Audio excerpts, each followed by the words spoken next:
Hello student, welcome back to my YouTube channel Chemistry with Richa. Student, today is the sixth lecture of solutions. It is the chapter of class 12th chemistry. Student, मैंने आज इस आपके lecture को दोबारा reshoot किया है क्योंकि जब फर्स्ट मैंने आपका शूट किया था तो काफ़ी बड़ा हो रहा था, तो इसलिए थोड़ा सा उसको कम करने के लिए मैंने थोड़ा सा आज इसको मॉडिफाइड किया है क्योंकि इसमें काफ़ी सारे इंपॉर्टेंट टॉपिक हैं जो सब कवर करने जरूरी थे। ठीक है, तो लेट्स स्टार्ट विद द। आज आप चेंज देखेंगे क्योंकि मैंने नोट्स पहले से बना लेके, अदरवाइज मैं आपको साथ साथ नोट्स बना के समझाती जाती हूँ।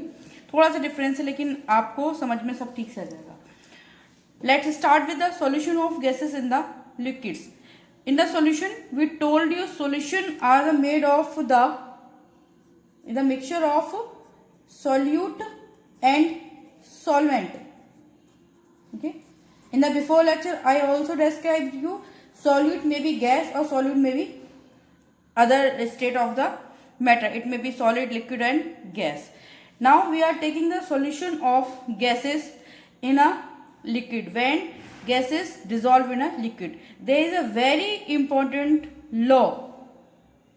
According to this Henry law about the solution of gases in a liquid, it's a really important and many times it comes in the examinations. Okay, in many books it can be described different types. I told you three types of this. Let's see.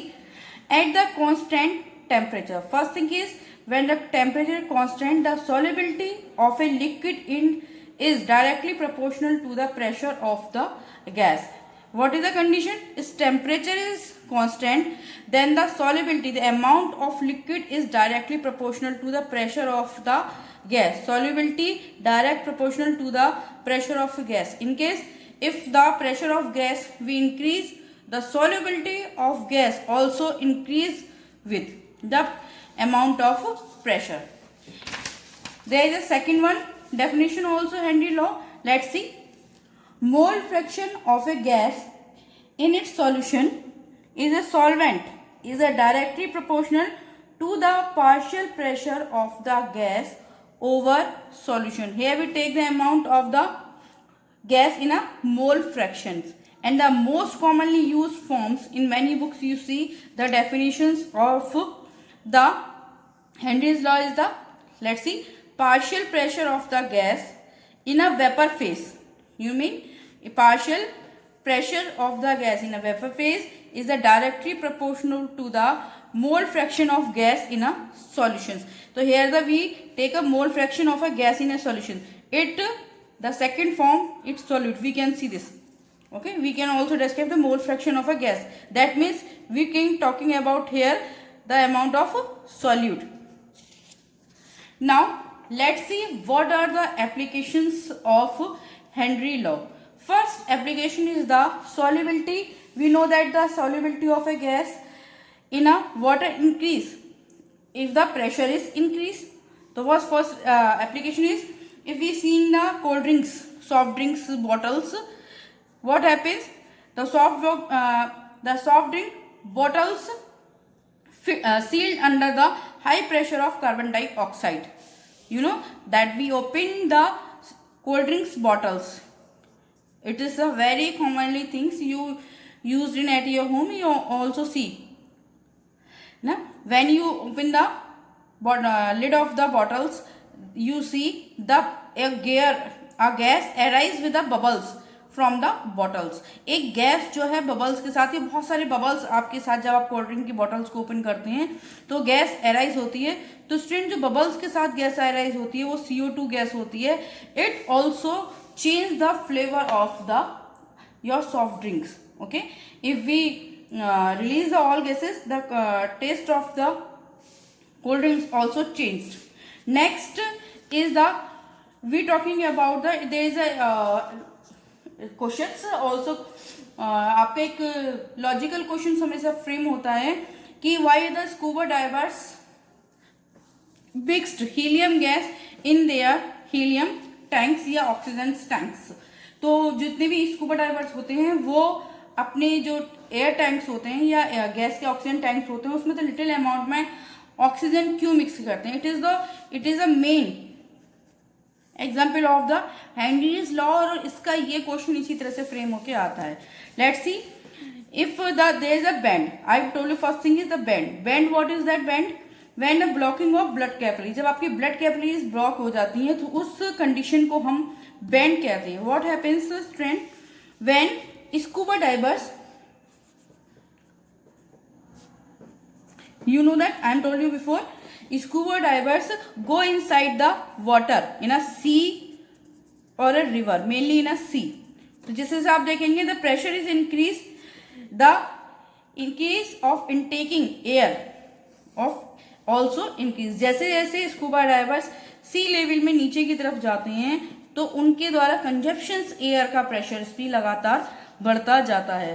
when they come on the surface of a water, when scuba divers come on the surface of water, what happens? They come on the surface of water, the pressure of air what happen? Decrease. yes, air का pressure decrease होता जाएगा. Air में क्या होता है, जब air tanks में oxygen के साथ नाइट्रोजन भी होता है और नाइट्रोजन का प्रेशर भी धीरे धीरे डिक्रीज हो जाता है. नाइट्रोजन का प्रेशर डिक्रीज होता है. What happens when pressure of nitrogen decrease, the bend forms. Bend means bubbles in the blood capillaries form. Bend and bubbles in the blood capillaries. Bend की ब्लड बबल्स बनने से क्या होता है, जब नाइट्रोजन का प्रेशर डिक्रीज होता है तो ब्लड कैपिलरीज में एक साथ बबल्स क्रिएट होने लगते हैं जो बेंड्स उसको हम बोलते हैं, जिसकी वजह से ब्लड कैपिलरीज कैसे हो जाती हैं आपकी एक तरीके से ब्लॉक होने लगती हैं. It is very painful and very dangerous to the scuba divers. To avoid what happen, what we are doing for to,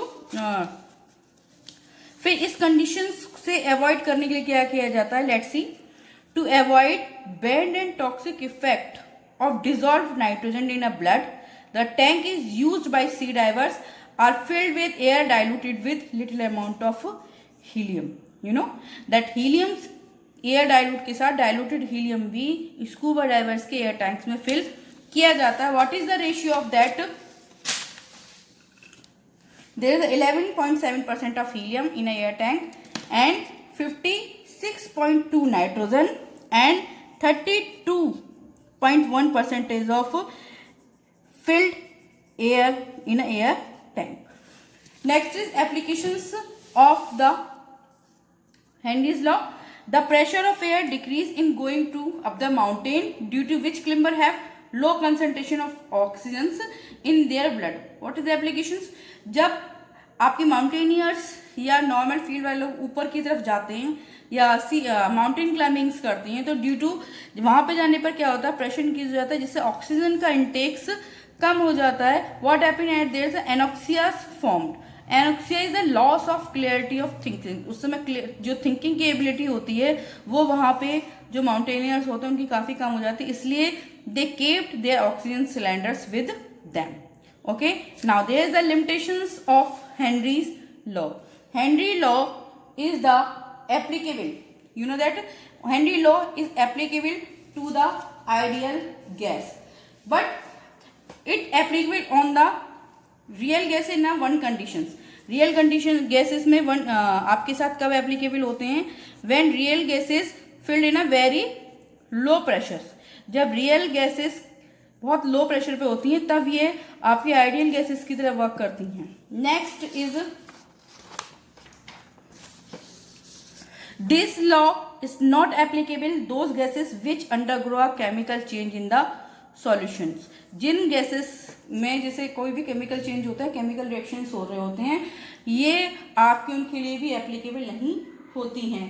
if I am saying the example, this law can not be applied to ammonia which react with water to form ammonium hydroxide. यानी जब आपका ammonia के साथ water की reactions होती है और ammonium hydroxide आपका बन जाता है तो अभी अब उस कंडीशंस में भी आपका लॉ एप्लीकेबल नहीं होता है. Next is the law can not be applied to the gases dissociated into ion in the solution. If I am seeing the example, it cannot be applied to hydrogen chloride gas. You know, it cannot be applied on a hydrogen chloride gas which dissociated in the hydrogen ion and chlorine ion.